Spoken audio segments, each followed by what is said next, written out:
അതാത് സമയത്തെ ആ രാഷ്ട്രീയ സാഹചര്യത്തിൽ ഏറ്റവും കൃത്യമായിട്ടുള്ള ഉപദേശങ്ങളാണ് അഹമ്മദ് പട്ടേൽ കൊടുത്തിരുന്നതും സോണിയാഗാന്ധി അവതരിപ്പിച്ചതും. അതുകൊണ്ട് കാര്യങ്ങൾ വലിയ കുഴപ്പമില്ലാതെ കാര്യങ്ങൾ നടന്നുപോയി. ഇപ്പോൾ സംഭവിക്കുന്നതെന്ന് വെച്ചാൽ രാഹുൽ ഗാന്ധിക്ക് കൃത്യമായിട്ടുള്ള ഉപദേശകരില്ല, കാര്യങ്ങൾ കൃത്യമായിട്ട് മനസ്സിലാക്കുന്ന ആളുകൾ. ഇത് ബുദ്ധിപൂർവ്വമായിട്ട് കരുക്കൾ നീക്കാൻ പ്രാപ്തിയുള്ള ആളുകളില്ല. നമ്മുടെ കൊടിക്കുന്നിൽ സുരേഷിനെ പോലെ അല്ലെങ്കിൽ KC വേണുഗോപാലിനെ പോലുള്ള ആളുകളാണ് ഇദ്ദേഹത്തിന് കാര്യങ്ങൾ പറഞ്ഞു കൊടുക്കുന്നത്. പിന്നെ എങ്ങനെ ശരിയാവും? നിങ്ങളൊന്ന് ആലോചിച്ച് നോക്കും. ഇത് ഓൾ ഇന്ത്യ രാഷ്ട്രീയത്തിൽ ചെറിയ കാര്യമാണോ? എത്ര വലിയ രാജ്യമാണ് ഇന്ത്യ. ഈ വിസ്തൃതിയിൽ തന്നെ ലോകത്തെ 7ാം സ്ഥാനമാണുള്ളത്. ജനസംഖ്യയിൽ 1ാം സ്ഥാനമാണ്. ലോകത്തെ ഏറ്റവും കോംപ്ലിക്കേറ്റഡ് ആയിട്ടുള്ള ഒരു ജനാധിപത്യ സംവിധാനത്തിലാണ് നമ്മൾ പ്രവർത്തിക്കുന്നത്. അപ്പോൾ പ്രധാനമന്ത്രിയേക്കാൾ വലിയ ഉത്തരവാദിത്വം പ്രതിപക്ഷ നേതാവിനുണ്ട്. കാരണം ഇവരുടെ എല്ലാ വീഴ്ചകളും കണ്ടുപിടിക്കേണ്ട, ചൂണ്ടിക്കാണിക്കേണ്ട, പാർലമെൻറ്റിനെ ഒരു വലിയ ഡിബേറ്റിംഗ് സ്പേസാക്കി മാറ്റേണ്ട ഭാരിച്ച ഉത്തരവാദിത്വമുണ്ട്. അതുകൊണ്ട് പാർലമെൻറ്റിലെ പ്രതിപക്ഷ നേതാവ് വെച്ച കുട്ടിക്കളിയല്ല. ഇന്ന് രാവിലെ ഒമർ അബ്ദുള്ള ഇവരൊക്കെ കോൺഗ്രസിനെ ഡിസ്റ്റൻസ് ചെയ്യുന്നതായിട്ടാണ് നമ്മൾ കാണുന്നത്. ഒമർ അബ്ദുള്ള പറഞ്ഞത് ഈ വോട്ടിംഗ് മെഷീനെ കുറിച്ചിട്ടാണ്. കോൺഗ്രസ് ജയിക്കുമ്പോൾ വോട്ടിംഗ് മെഷീൻ നല്ലത്, കോൺഗ്രസിന് ഭൂരിപക്ഷം കിട്ടാതെ വരുമ്പോൾ വോട്ടിംഗ് മെഷീനിൽ കൃത്രിമം എന്ന് പറയുന്നത് ശരിയല്ല എന്നാണ് അദ്ദേഹത്തിൻ്റെ അഭിപ്രായം. ശരത് പവാറും ഒക്കെ പറയുന്നത് ഈ രീതിയിൽ പ്രതിപക്ഷം മുന്നോട്ട് പോയാൽ പോരാ, പാർലമെൻറ്റ് നടപടികളിങ്ങനെ അകാരണമായിട്ട് സ്തംഭിപ്പിക്കുന്നത് ശരിയല്ല. അദാനിയെ കുറ്റം പറഞ്ഞ് മാത്രം ഒരുപാട് കാലം നിലനിൽക്കാൻ പറ്റുകയില്ല എന്നുള്ളത്. ഇതിൽ അടിസ്ഥാനപരമായിട്ടൊരു പ്രശ്നം എന്ന് വെച്ചാൽ ഈ ഗൗതം അദാനി അല്ലെങ്കിൽ മുകേഷ് അംബാനി എന്നൊക്കെ പറഞ്ഞ വലിയ മൂലധന ശക്തികളാണ്. അവരുടെ പണം കൊണ്ടാണ് മിക്കവാറും എല്ലാ രാഷ്ട്രീയ പാർട്ടികളും നമ്മുടെ രാജ്യത്ത് പ്രവർത്തിക്കുന്നത്. ഒരുപക്ഷെ കമ്മ്യൂണിസ്റ്റ് പാർട്ടികൾ അതിലൊരു അപവാദമായിട്ട് വേണമെങ്കിൽ ചൂണ്ടിക്കാണിക്കും. മറ്റെല്ലാ പാർട്ടികൾക്കും പണം കൊടുക്കുന്ന ഈ വലിയ വ്യവസായികളാണ്, പ്രത്യേകിച്ച് അംബാനിയാണ്. അംബാനിയെ വേറെ ആര് തള്ളിപ്പറഞ്ഞാലും കോൺഗ്രസ് തള്ളിപ്പറയാൻ പറ്റില്ല. കാരണം കോൺഗ്രസ് ആണ് അംബാനിയിൽ നല്ലപോലെ മുതൽ മുടക്കിയിട്ടുള്ളത്. അംബാനിയും അതുപോലെ കോൺഗ്രസ്സിൽ മുടക്കിയിട്ടുണ്ട്. ഈ മൻമോഹൻ സിംഗിൻ്റെ 10 കൊല്ലത്തെ ഭരണം എന്ന് പറഞ്ഞാൽ തന്നെ അംബാനിയുടെ ഭരണമായിരുന്നു. അതിൽ ആർക്കും ഒരു സംശയത്തിന് അവകാശമില്ല. പെട്ടെന്ന് രാഹുൽ ഗാന്ധി ഒരു ദിവസം കണ്ടും തിരുമ്പ് എഴുന്നേറ്റ് വന്നിട്ട് അംബാനി കൊള്ളരാത്തവനാണ് എന്ന് പറഞ്ഞു കഴിഞ്ഞാൽ അത് കോൺഗ്രസ്സുകാർക്ക് പോലും ഉൾക്കൊള്ളാൻ കഴിയില്ല, ഘടകകക്ഷികൾക്ക് ഒട്ടും ഉൾക്കൊള്ളാൻ കഴിയില്ല. കാരണം ഇവരൊക്കെ കയ്യിൽ അദ്ദേഹത്തിൻ്റെ പണമുണ്ട്. മാത്രവുമല്ല, രാഹുൽ ഗാന്ധി വേണോ മുകേഷ് അംബാനി വേണോ എന്ന് ചോദിച്ചാൽ മിക്കവാറും ഘടകകക്ഷികൾ. എന്തിന്? കോൺഗ്രസ്സിലെ തന്നെ പല നേതാക്കന്മാരും അതിൻ്റെ ഉത്തരം അംബാനി മതി എന്നുള്ളതായിരിക്കും. കാരണം അംബാനിയുടെ കയ്യിൽ പണമുണ്ട്. അംബാനിയുടെ കയ്യിൽ പണമുണ്ടെന്നല്ല, ചെറിയ പണമല്ല, വലിയ പണമുണ്ട്. അപ്പോൾ ആ രാഷ്ട്രീയം എന്ന് പറഞ്ഞൊരു വലിയ ബിഗ് ബിസിനസ്സാണ്. അതിൽ കൂടുതൽ മുതൽ മുടക്കാൻ കഴിവും പ്രാപ്തിയും തൻ്റെ ഇടവും ഉള്ളത് മുകേഷ് അംബാനിക്കാണ്. അപ്പോൾ മുകേഷ് അംബാനിയുടെ അടുത്തൊക്കെ ഇതുപോലെയൊക്കെ ഫൈറ്റ് ചെയ്താൽ അതിൻ്റെ റിസൾട്ട് ഭയങ്കരമായിരിക്കും. രാഹുൽ ഗാന്ധിയോട് നമുക്കൊക്കെ ഇഷ്ടമുണ്ടെങ്കിൽ പോലും അദ്ദേഹം ആരോടാണ് മത്സരിക്കുന്നത് എന്തെങ്കിലും അറിഞ്ഞിട്ട് വേണം. നരേന്ദ്രമോദിയെ വെല്ലുവിളിക്കാം, അമിത്ഷായെ വെല്ലുവിളിക്കാം, രാജ്നാഥ് സിംഗിനെ വെല്ലുവിളിക്കാം, ഒരു കുഴപ്പമില്ല, അത് രാഷ്ട്രീയമാണ്. നേരെ മറിച്ച് അംബാനി, അദാനി അതുപോലുള്ള വലിയ വലിയ മൂലധന ശക്തികളോടൊക്കെ ഏറ്റുമുട്ടുമ്പോൾ എന്താണ് ചെയ്യുന്നതെന്നെങ്കിലും അറിഞ്ഞിരിക്കണം. അതിനുശേഷം ഏറ്റുമുട്ടുന്നതിന് കുഴപ്പമില്ല, നമുക്കൊക്കെ സന്തോഷമുള്ളൂ. ഇപ്പോൾ ഞങ്ങളൊക്കെ ടാറ്റ, ബിർള, സിംഗാനിയമാർക്കൊക്കെ എതിരെ മുദ്രാവാക്യം വിളിച്ച് രാഷ്ട്രീയത്തിൽ വന്ന ആളുകളാണ്. ഫക്രുദ്ദീനോട് ചോദിച്ചാൽ. കാരണം ഇടതുപക്ഷ രാഷ്ട്രീയം എന്ന് വെച്ചാൽ എപ്പോഴും കുത്തകകൾക്കെതിരായിരുന്നു. പക്ഷേ ഈ കുത്തകളാണ് നമ്മളെ ഭരിക്കുന്നത്, നമ്മുടെ നിയമങ്ങൾ ഉണ്ടാക്കുന്നത് നമുക്ക് അന്നറിയില്ലായിരുന്നു. കുറച്ചുകൂടി വീട്ടുകാരോടായപ്പോഴും കാര്യങ്ങൾ മനസ്സിലായി. എപ്പോഴും കുത്തകളാണ് രാജ്യം ഭരിക്കുന്നത്. ഒരു കാലത്ത് ബിർളയായിരുന്നു, പിന്നീട് ആ സ്ഥാനത്തേക്ക് അംബാനിയെ പോലുള്ള ആളുകൾ വന്നു, ഇപ്പോൾ അദാനിയും കൂടി വന്നു. അത്ര വ്യത്യാസമുള്ളൂ. അപ്പോൾ ഏത് കാലത്തും ഈ വ്യവസായികൾ അല്ലെങ്കിൽ മൂലധന ശക്തികളാണ് ഇന്ത്യൻ രാഷ്ട്രീയത്തെ നിയന്ത്രിക്കുന്നത്, അവരാണ് നയിക്കുന്നത്. അവരുടെ താല്പര്യങ്ങൾക്കനുസരിച്ചാണ് പാർലമെൻറ്റും എക്സിക്യൂട്ടീവും ജുഡീഷ്യറി പോലും പ്രവർത്തിക്കുന്നത്. ആ ഒരു ബോധ്യം ഇല്ലാതെ രാഷ്ട്രീയത്തിൻ്റെ ബാലപാഠം പോലും അറിയാതെ ഇങ്ങനെയൊക്കെ ആക്രമണമൊക്കെ ആയിട്ട് പോയി കഴിഞ്ഞാൽ ഘടകകക്ഷികൾ പിരിഞ്ഞു പോകും. ഘടകകക്ഷികൾ കൊഴിഞ്ഞു പോകുന്നത് താത്വികമായിട്ടുള്ള അഭിപ്രായ വ്യത്യാസത്തിൻ്റെ പേരിലല്ല, അംബാനിയോടുള്ള നയ സമീപനങ്ങളെ ചൊല്ലിയിട്ട് തന്നെയാണ്. യാതൊരു സംശയവും ഉണ്ടായ കാര്യത്തിൽ. അതുകൊണ്ടല്ലേ ലാലു പ്രസാദ് യാദവ് പോലും ഇപ്പോൾ രാഹുൽ ഗാന്ധിയെ തള്ളിപ്പറയാന്നുള്ള നിലയിലേക്ക് എത്തിയത്. എത്രയോ കൊല്ലമായിട്ടുള്ള സൗഹൃദമാണ് കോൺഗ്രസും രാഷ്ട്രീയ ജനതാദളും തമ്മിലുള്ളത്. അതുപോലെ ശരത് പവാറുമായിട്ടുള്ളത്. അവരെന്തുകൊണ്ട് തള്ളി പറയുന്നു അതാലോചിച്ചാൽ മനസ്സിലാവില്ലേ. മറ്റേ BJPയും ഘടകകക്ഷികളൊക്കെ വിടുക, അവരെന്തെങ്കിലും ചെയ്യട്ടെ. ഇനി തൃണമൂൽ കോൺഗ്രസ്സിന് ഒരു പരിധിക്കപ്പുറം വിശ്വസിക്കേണ്ടതില്ല. പക്ഷേ മറ്റ് ഘടകകക്ഷികൾ, UPയുടെ ഭാഗമായിട്ട് പ്രവർത്തിച്ചുകൊണ്ടേയിരുന്ന ഘടകകക്ഷികൾ എന്തുകൊണ്ട് ഈ ഘട്ടത്തിൽ രാഹുൽ ഗാന്ധിയുടെ നേതൃത്വത്തെ അംഗീകരിക്കുന്നില്ല, അല്ലെങ്കിൽ കോൺഗ്രസിൻ്റെ ഈ 1ാം സ്ഥാനത്തെ അത് കൂട്ടാക്കാൻ തയ്യാറാക്കുന്നില്ല? എന്തുകൊണ്ട് മമതാ ബാനർജിയാണ് ഇന്ത്യയെ നയിക്കേണ്ടത് എന്ന നിലപാടിലേക്ക് ശരത് പവാർ പോലും എത്തുന്നു, അല്ലെങ്കിൽ ലാലു പ്രസാദ് പോലും എത്തുന്നു എന്നാലോചിച്ചാൽ നമ്മൾ ഈ ചർച്ച ചെയ്ത വിഷയത്തിൻ്റെ ഒരു ദിശ മനസ്സിലാവും എന്നാണ് എനിക്ക് തോന്നുന്നത്. രാഹുൽ ഗാന്ധിക്ക് അടിസ്ഥാനപരമായിട്ടൊരു പൊളിറ്റിക്കൽ ഇമ്മച്യൂരിറ്റി ഉണ്ട്, പണ്ടുമുണ്ട്. അത് രണ്ടാം UPA സർക്കാരിൻ്റെ കാലത്ത് നമ്മൾ വളരെ പ്രകടമായിട്ട് കണ്ടതാണ്. അതായത് ഈ കൂറുമാറ്റം അല്ല നമ്മുടെ ക്രിമിനൽ കേസിൽ ശിക്ഷിക്കപ്പെടുന്ന MP മാർക്ക് ആ സെക്കൻഡിൽ തന്നെ അയോഗ്യത വരും എന്ന് സുപ്രീം കോടതി വിധി വന്നതിന് ശേഷം അതിനെ മറികടക്കാനായിട്ട് ഒരു ബില്ലുണ്ടാക്കി. അത് അവതരിപ്പിക്കുന്നതിന് മുമ്പായിട്ട് ഇദ്ദേഹം പ്രസ് ക്ലബ്ബിൽ കയറി വന്ന് ഈ ബില്ലിനെ ന്യായീകരിച്ച് പത്രസമ്മേളനം നടത്തിക്കൊണ്ടിരുന്ന വക്താവിൻ്റെ കയ്യിൽ നിന്ന് പിടിച്ച് വാങ്ങിച്ച് കീറിക്കളഞ്ഞ സംഭവമില്ല. അദ്ദേഹത്തിന് ഈ വിഷയം സ്വന്തം വീട്ടിൽ അവതരിപ്പിക്കാമായിരുന്നു, അല്ലെങ്കിൽ കോൺഗ്രസ് ഹൈക്കമാൻഡിൽ അവതരിപ്പിക്കാമായിരുന്നു, അല്ലെങ്കിൽ മുന്നണി യോഗത്തിൽ അവതരിപ്പിക്കാമായിരുന്നു, അല്ലെങ്കിൽ വ്യക്തിപരമായിട്ട് പ്രധാനമന്ത്രിയോടോ UPA ചെയർപേഴ്സണായിട്ടിരിക്കുന്ന അദ്ദേഹത്തിൻ്റെ മാതാവിനോടോ വേണമെങ്കിൽ ആവശ്യപ്പെടാമായിരുന്നു. അതിന് പകരം പ്രസ് ക്ലബ്ബിൽ വന്ന് ഇങ്ങനെ ഒരു ഷോ കാണിച്ചുകൊണ്ട് എന്ത് പ്രയോജനമുണ്ടായി? സർക്കാരിനെ ആരാണ് നയിക്കുന്നത്, ആരാണ് നിയന്ത്രിക്കുന്നത് എന്നുള്ളതിന് വ്യക്തമായില്ലേ? അതാണ് ഇന്ന് നരേന്ദ്രമോദി പറഞ്ഞത്. 10 കൊല്ലം ഇങ്ങനെ ഒരു സംവിധാനം ഉണ്ടാക്കി വെച്ച് പ്രധാനമന്ത്രിയുടെ തലയ്ക്ക് മീതെ കയറിയിരുന്ന് ഭരിച്ച ആളുകളാണ് നിങ്ങളാണ് എന്നിട്ട് ഭരണഘടനയെക്കുറിച്ച് പറയുന്നതെന്ന് പറയുമ്പോൾ രാഹുൽ ഗാന്ധി ഭരിച്ച് കയറുമ്പോൾ അതിൻ്റെ അർത്ഥം വേറെയാണ്. അദ്ദേഹം കേന്ദ്രമന്ത്രിസഭയ്ക്ക് മീതെയാണ് എന്ന ഒരു തെറ്റായ സന്ദേശമല്ലേ കൊടുക്കുന്നത്. സത്യത്തിൽ അങ്ങനെയായിരുന്നു എങ്കിൽ പോലും അത് ജനങ്ങൾക്ക് കൊടുത്ത സന്ദേശം എന്തായിരുന്നു? എന്തുകൊണ്ടാണ് കോൺഗ്രസിന് അത്ര വലിയ പരാജയം ഉണ്ടായത്? എന്തുകൊണ്ടാണ് വ്രണത ഹൃദയനായി മൻമോഹൻ സിംഗ് ഇനി ഒരു തെരഞ്ഞെടുപ്പിനും ഇല്ല, ഞാൻ രാഷ്ട്രീയം തന്നെ മതിയാക്കുകയാണെന്ന് പറഞ്ഞ്?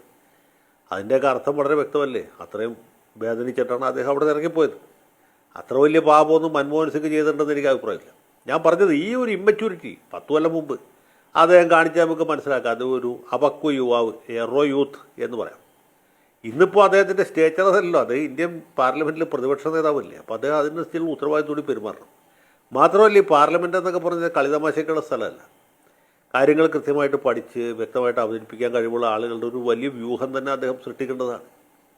സ്വന്തം പാർട്ടിയിലും മുന്നണിയിലും ഒക്കെ ഉണ്ടാക്കണം. അങ്ങനെയുള്ള ആളുകളെ വേണം ചർച്ചയ്ക്ക് കൊണ്ടുപോകാനായിട്ട്. ഇപ്പോൾ ജയറാം രമേഷിന് വരെ നാക്കുപിഴ പറ്റുന്ന കാലത്താണ് നമ്മൾ ജീവിക്കുന്നത്.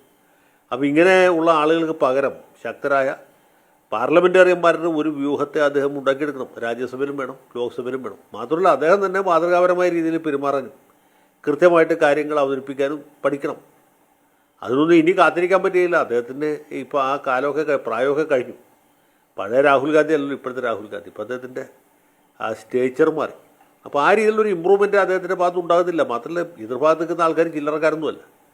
അവർ ഉള്ളതും ഇല്ലാത്തതും എല്ലാം ഉപയോഗിച്ച് ഇവരെ ആക്രമിക്കാനും മൂലക്കാക്കാനും ശ്രമിക്കുന്നവരാണ്. മാത്രമല്ല സ്വന്തം ഘടകകക്ഷികളിൽ തന്നെ കൃത്യമായിട്ടുള്ള പരിഗണനയോ അതനുസരിച്ചുള്ള പിൻബലമോ കിട്ടുന്നില്ല. അതൊരു ഘടകമല്ലേ. ഞാനൊരു ചെറിയ ഉദാഹരണം പറയാം. ഈ ശ്രീമതി പ്രിയങ്ക ഗാന്ധി ഇന്ന് പാലസ്തീൻ ഐക്യദാർഢ്യം പ്രകടിപ്പിക്കുന്ന ഒരു ബാഗുമായി സഭയിലെത്തി. അത് വലിയ വാർത്തയാണ് ഇപ്പോൾ സാമൂഹ്യ മാധ്യമങ്ങളിലൊക്കെ. എന്തൊരു അസംബന്ധമാണ് ആ സ്ത്രീ ചെയ്തതെന്ന് ആലോചിച്ചു. ഇന്നത്തെ ദിവസത്തിൻ്റെ പ്രത്യേകത എന്താ? ഇന്ന് ഡിസംബർ 16 ഈ ദിവസമാണ് പ്രിയങ്ക ഗാന്ധിയുടെ മുത്തശ്ശിയായിരുന്ന ഇന്ദിരാഗാന്ധി ഇന്ത്യയുടെ ഭരിക്കുന്ന കാലത്ത് 1971 ബംഗ്ലാദേശ് മോചിപ്പിച്ചത്. ബംഗ്ലാദേശിൻ്റെ മോചന ദിവസം പാലസ്തീനാണോ ഇവർ ഓർക്കേണ്ടത്? മാത്രമല്ല ഇന്നിപ്പോൾ ബംഗ്ലാദേശിൽ അവിടുത്തെ ന്യൂനപക്ഷങ്ങൾ വലിയ പീഡനം അനുഭവിക്കുന്നു. ഇവിടുത്തെ ഭരണകക്ഷി അത് വലിയ വിഷയമായിക്കൊണ്ടിരിക്കുന്നു. അപ്പോൾ ഇതല്ലേ പൊളിറ്റിക്കൽ ഇമ്മച്യൂരിറ്റി എന്ന് പറഞ്ഞാൽ ആരെങ്കിലും ചെയ്യൂ ഇത്ര വലിയൊരു പോഷ്ക്ക്, ഇത്ര വലിയ ഫൂളിഷ്നെസ്? കനി കുസൃതി എന്ന് പറഞ്ഞ സിനിമ നടിക്ക് കാൻ ഫെസ്റ്റിവലിൽ പോയപ്പോൾ ഇങ്ങനെ തണ്ണിമത്തൻ്റെ പടവും ഇട്ടുണ്ടോ? അവിടെ ആൾക്കാർ കൈയില്ല. ഇത് കാൻ ഫെസ്റ്റിവൽ അല്ലല്ലോ, ഇന്ത്യൻ പാർലമെൻ്റ് അല്ലേ. അവിടെ ഭൂരിപക്ഷം BJPക്കല്ലേ. അമിത്ഷായും നിർമ്മലാ സീതാരാമനൊക്കെ ഇരിക്കുന്ന ഇന്ത്യൻ പാർലമെൻറ്റിൽ ഇതുപോലൊരു പോഷ്കത്തരം കാണിക്കാൻ പ്രിയങ്ക ഗാന്ധിക്ക് എങ്ങനെ സാധിച്ചു? അവർക്കറിയില്ലെങ്കിൽ അവർക്ക് അറിയാവുന്ന ആൾക്കാർ പറഞ്ഞു കൊടുക്കട്ടെ. ഇന്നത്തെ ദിവസത്തിൻ്റെ പ്രത്യേകത എന്താ? രണ്ടാം ലോക യുദ്ധത്തിന് ശേഷമുള്ള ഏറ്റവും വലിയ സൈനിക കീഴടക്കം നടന്ന ദിവസമാണ്. 93,000 പാകിസ്ഥാൻ പട്ടാളക്കാർ തോക്ക് വെച്ച് കീഴടങ്ങിയ ദിവസമാണ്. ഢാക്കയിലെ റേസ് കോഴ്സ് മൈതാനത്ത് പാകിസ്ഥാൻ്റെ പട്ടാള നായകൻ അമീർ അബ്ദുള്ള ഖാൻ നിയാസി അദ്ദേഹത്തിൻ്റെ സർവീസ് റിവോൾവർ മേശപ്പുറത്ത് വെച്ച് കീഴടങ്ങൽ രേഖയിൽ ഒപ്പിട്ട ദിവസമാണ്. ആ ദിവസമാണെന്ന് ഓർക്കേണ്ടതാരാ? അത് കോൺഗ്രസ്സുകാർ ഓർക്കണ്ടേ? ഈ വിഷയത്തെ അവർ അതൊരു പൊളിറ്റിക്കലായിട്ട് ഉപയോഗിക്കണ്ടേ? അതിന് പകരം ഇതുപോലത്തെ പോഷകത്തരങ്ങൾ, ഇതുപോലെ പാലസ്തീൻ ഐക്യദാർഢ്യം പ്രഖ്യാപിക്കേണ്ട ദിവസമാണ് ഇന്ന്. ഒന്ന് ആലോചിച്ച് നോക്കൂ. ഇന്ന് ആർക്കാ ഐക്യദാർഢ്യം പ്രഖ്യാപിക്കണ്ടേ? ഇതല്ല രാഷ്ട്രീയം. ഇവിടെ നിന്നിട്ട് ആർക്ക് ഐക്യദാർഢ്യം പ്രഖ്യാപിച്ചാലും ഇത്രയൊക്കെ ഉള്ളൂ നമുക്കറിയാം. എന്നാലും അങ്ങനെയല്ല. അതൊരു പൊളിറ്റിക്കലായിട്ടുള്ള ഒരു വിഷയമായിട്ട് ഉയർത്തിക്കൊണ്ടുവരാൻ കഴിയണം. അതെ, ഈ ശരിയായ സമയത്ത് തെറ്റായ വിഷയങ്ങൾ ഉന്നയിക്കാന്നുള്ളതുപോലെ അപകടകരമായിട്ട് വേറെ ഒന്നുമില്ല. അതാണ് ഇതിൽ ഒരു സംഭവം. ഞാൻ പറഞ്ഞത് രാഹുൽ ഗാന്ധിക്ക് അറിയാൻ പാടില്ലെങ്കിൽ അറിവുള്ള ആളുകൾ പറഞ്ഞു കൊടുക്കണം. ഇപ്പോൾ ഈ സോണിയാഗാന്ധി UPA ചെയർപേഴ്സണായിരുന്ന സമയത്തും രാജ്യസഭയിൽ ലോക്സഭയിലിരിക്കുന്ന സമയത്തും ഒക്കെ അവരെന്താ ചെയ്യുന്നത്? അവർക്ക് ഉള്ള പരിമിതി നമുക്കറിയാം. അവർ ഇന്ത്യയിൽ ജനിച്ച ആളല്ല. ഇന്ത്യയിലെ 8ാം ഷെഡ്യൂളുള്ള 16 ഭാഷകളിൽ ഒരു ഭാഷ പോലും അവർക്കറിയില്ല. പക്ഷേ കാര്യങ്ങൾ വൃത്തിയായിട്ട് കൊണ്ടുവരുന്നു. കാരണം അന്ന് നമ്മുടെ അഹമ്മദ് പട്ടേലിനെ പോലെ നല്ല പ്രഗത്ഭനായ ഒരു തന്ത്രജ്ഞൻ അവരുടെ കൂടെ ഉണ്ടായിരുന്നു. അദ്ദേഹം ഒരു വലിയ ചാണക്യനായിരുന്നു. അദ്ദേഹത്തിന് എല്ലാ കാര്യങ്ങളും അറിയാമായിരുന്നു.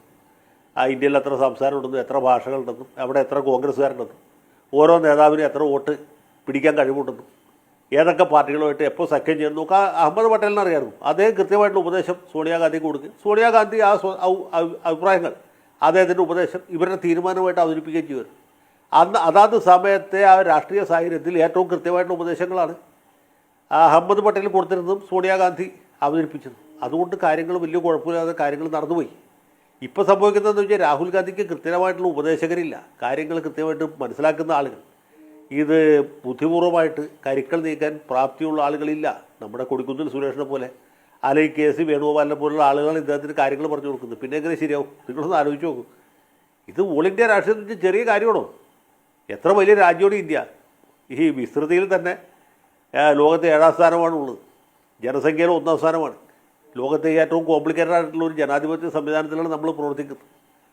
അപ്പോൾ പ്രധാനമന്ത്രിയേക്കാൾ വലിയ ഉത്തരവാദിത്വം പ്രതിപക്ഷ നേതാവിനുണ്ട്. കാരണം ഇവരുടെ എല്ലാ വീഴ്ചകളും കണ്ടുപിടിക്കേണ്ട, ചൂണ്ടിക്കാണിക്കേണ്ട, പാർലമെൻറ്റിനെ ഒരു വലിയ ഡിബേറ്റിംഗ് സ്പേസാക്കി മാറ്റേണ്ട ഭാരിച്ച ഉത്തരവാദിത്വമുണ്ട്.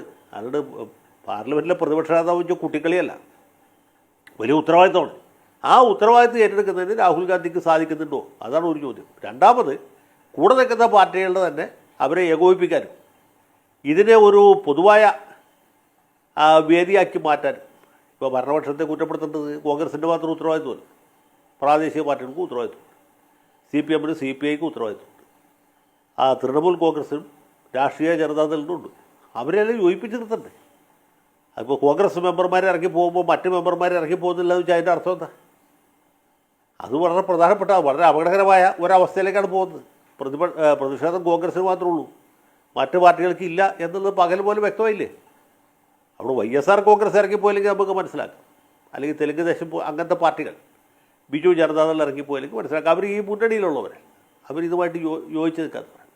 ഇക്കണ്ട കാലം മുഴുവൻ കോൺഗ്രസിനോട് വന്ന് ലാലു പ്രസാദിൻ്റെ പാർട്ടിക്കാരെ ഇറങ്ങിപ്പോയില്ലെങ്കിൽ അതിൻ്റെ അർത്ഥം എന്താ?